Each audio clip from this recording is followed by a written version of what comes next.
Hai teman-teman, di video kali ini kita bakal membahas apa itu BlackRock, kenapa dia begitu besar di dunia investasi, dan juga berita terbaru terkait BlackRock yang lagi hangat. Apakah BlackRock itu semacam bank? Apakah kita bisa ikut investasi di BlackRock? Yuk simak sampai habis, supaya kamu makin paham dunia finansial. Apa itu BlackRock? Definisi dan sejarah singkat.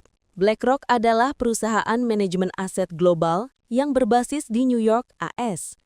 Didirikan tahun 1988 oleh Larry Fink dan rekan-rekannya. Awalnya fokus di manajemen risiko dan pendapatan tetap atau fixed income. Kini, BlackRock mengelola aset dalam jumlah sangat besar, hingga triliunan dolar AS. Apa yang dilakukan BlackRock? BlackRock punya beberapa pilar bisnis utama. 1. Manajemen investasi, mengelola portofolio saham, obligasi, instrumen pasar uang, dan aset alternatif untuk klien institusional maupun individu. 2. ETF atau iShares. BlackRock punya lini produk ETF atau Exchange Traded Funds, jadi orang bisa ikut portofolio pasif secara mudah. 3. Teknologi dan pengelolaan risiko. BlackRock punya platform teknologi, misalnya Aladdin, yang membantu bank, institusi, dan lembaga keuangan menganalisis risiko dan mengelola portofolio. 4. Pendapatan dan model bisnis. Mereka mendapatkan fee dari pengelolaan aset, administratif, manajemen, juga pendapatan dari teknologi dan layanan atau advisory. Kenapa BlackRock penting dan sangat berpengaruh? 1. Karena skala asetnya sangat besar, jadi keputusan investasi BlackRock mau beli atau jual bisa punya dampak di pasar global. 2. Karena banyak institusi dan investor besar seperti pensiun fund, dana negara, perusahaan asuransi memakai layanan BlackRock.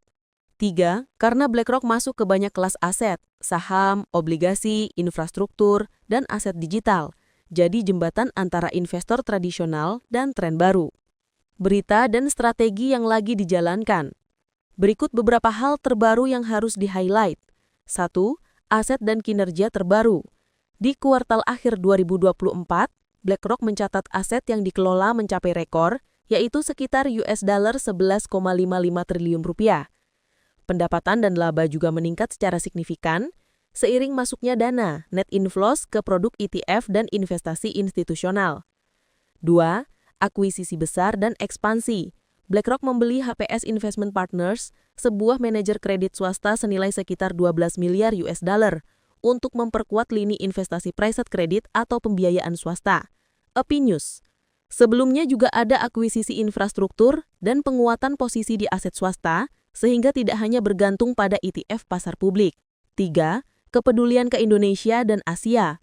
Meski Indonesia sempat diguncang protes dan kerusuhan, BlackRock menyatakan tetap berkomitmen membeli obligasi Indonesia, terutama tenor menengah hingga panjang, 10 hingga 15 tahun.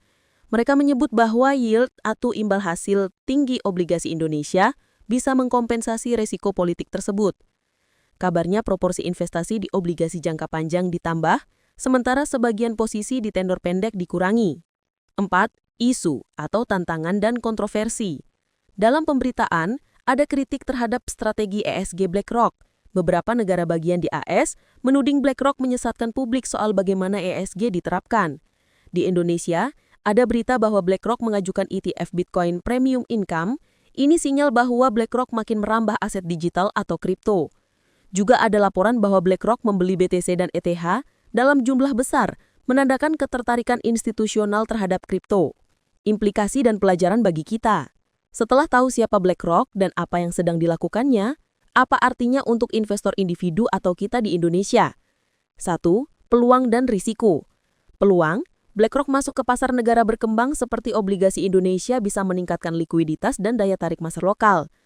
Risiko, ketidakstabilan politik atau ekonomi bisa memicu sell-off meskipun yield tinggi. Aset kripto makin diincar institusi, tapi tetap sangat berisiko dan fluktuatif. 2. Apa yang bisa kita pelajari? Diversifikasi, jangan taruh semua di satu instrumen. Pahami tenor dan durasi investasi, misalnya obligasi jangka panjang versus jangka pendek. Bereaksi berbeda terhadap kebijakan suku bunga. 3. Ikut tren tapi hati-hati. Masuk ke kripto atau ETF itu menarik, tapi harus pahami risiko. 4. Pantau berita dan kebijakan global. Kecenderungan Bank Sentral AS, suku bunga, kebijakan dalam negeri bisa mempengaruhi investasi. Jadi, itu dia teman-teman, gambaran lengkap tentang BlackRock, dari bisnisnya, skala besar pengaruhnya, sampai berita terbaru yang sedang berjalan. Kalau kamu suka video seperti ini, jangan lupa like, komen, dan ikuti channel supaya nggak ketinggalan update finansial dan investasi.